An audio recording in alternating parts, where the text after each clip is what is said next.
Captain Nemo suddenly became silent in the midst of this enthusiasm, by which he was quite carried away. For a few moments he paced up and down, much agitated. Then he became more calm, regained his accustomed coldness of expression, and turning towards me, "Now, Professor," said he, "if you wish to go over the Nautilus, I am at your service." Captain Nemo rose. I followed him. A double door contrived at the back of the dining room opened, and I entered a room equal in dimensions to that which I had just quitted.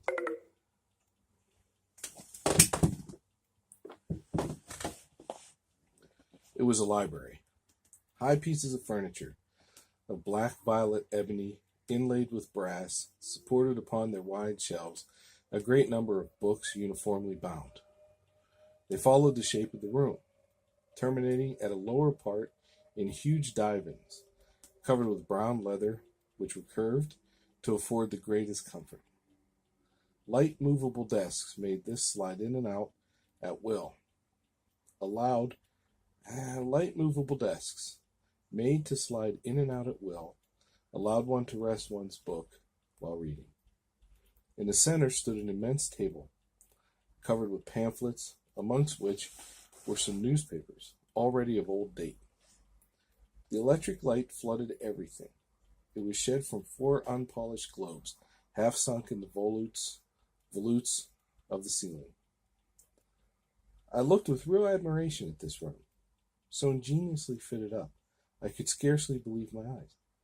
"Captain Nemo," said I to my host, who had just thrown himself on one of the divans, "this is a library which would do honor to more than one of the continental palaces, and I am absolutely astounded when I consider that it can follow you to the bottom of the seas."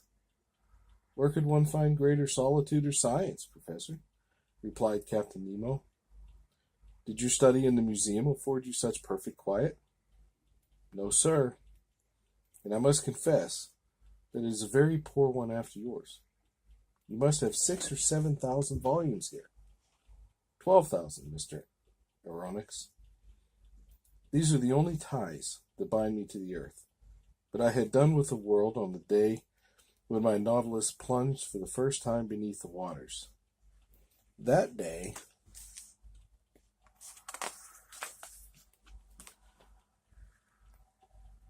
I bought my last volumes, my last pamphlets, my last papers, and from that time I wish to think that men no longer think aright.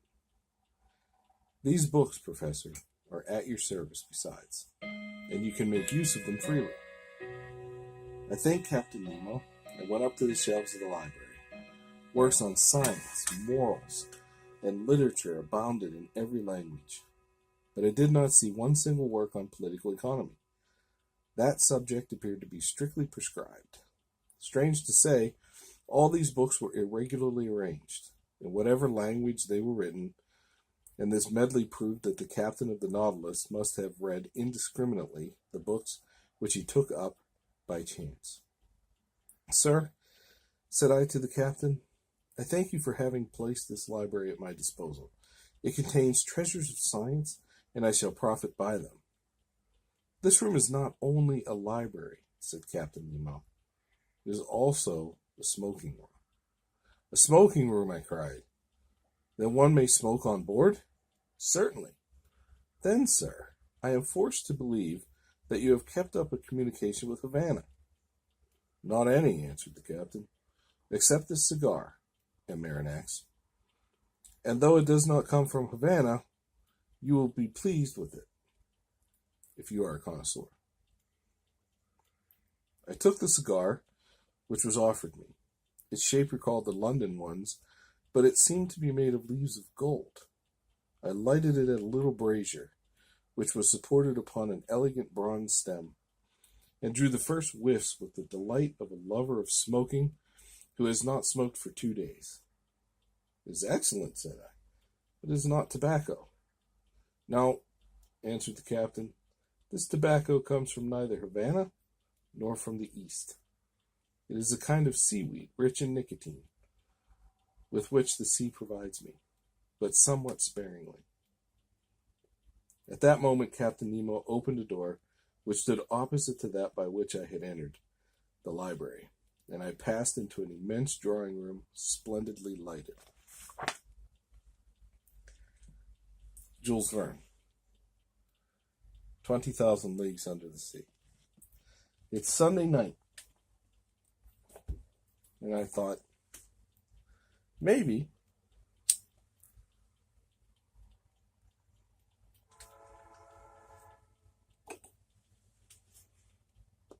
just maybe it would be interesting to go on a little adventure in an effort to discover the Phoenix Tale Library's first pipe.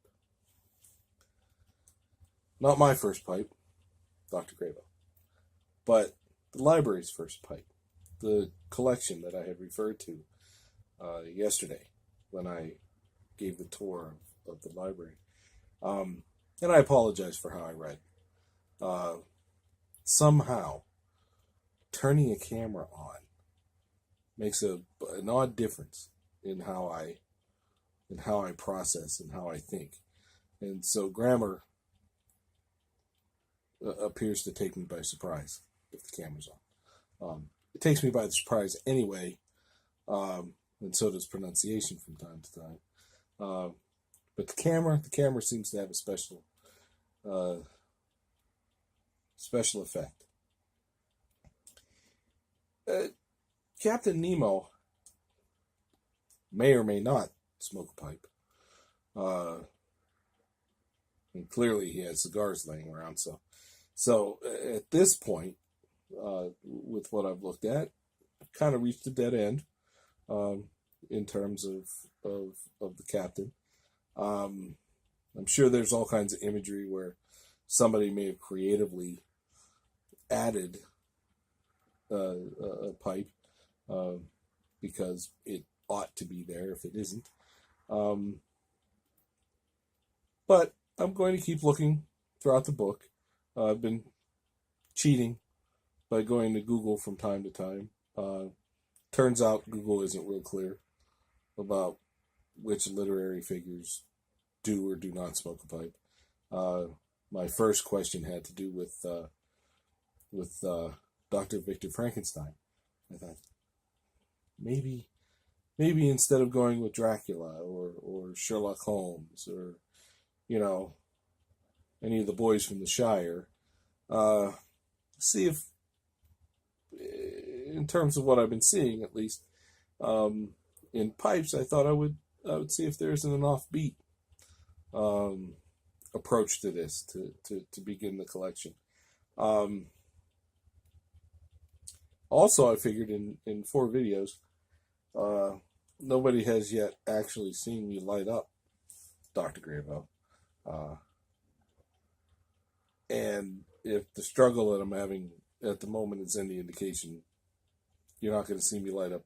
Well, you're going to see me light it up many times, just not be able to smoke the thing, Again, the camera makes it different. I'm usually not so bad at getting the pipe going here.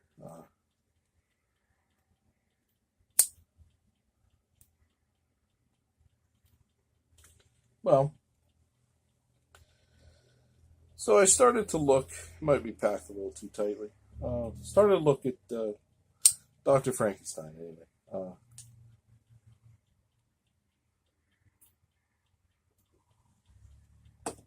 No indication right now one way or the other, as far as I can tell. Now, why I didn't start with the librarian of the Unseen University,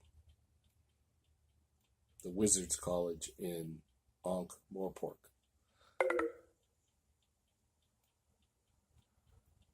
Camera is making noises from time to time. I don't know why. Timer's still going though. So I'll be looking at the librarian of the Unseen University library. I know he smokes a pipe. I just don't know how much detail there is, so may not be able to determine what type of pipe he smokes. If there are any Pratchett fans who happen to come across this and know what pipe the librarian smokes, has to be the librarian, though, being the theme, at least for the first pipe. And I'm going to continue to look at Jules Verne and kind of knock around with what books I had to see if there's any references that could work as the first pipe. Eureka Kitty has decided to make her appearance. We'll introduce her a little better. This is kind of looking. Yes, Eureka Kitty.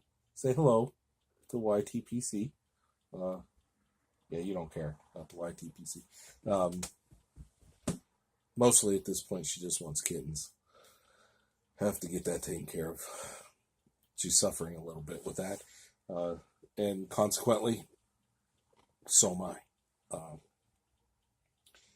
right, well, I hope this, as with the tour,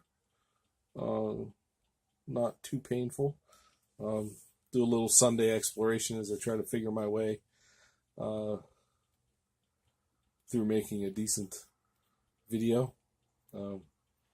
Getting to a point where I can look back at these ones and cringe and think, oh my God, I never should have posted them. That'd be kind of fun. I'm gonna leave it at a short one. I posted yesterday's. It was a long one. So everybody, you have a good night. And if you have any ideas of where I should look, please feel free to let me know. Okay, good night.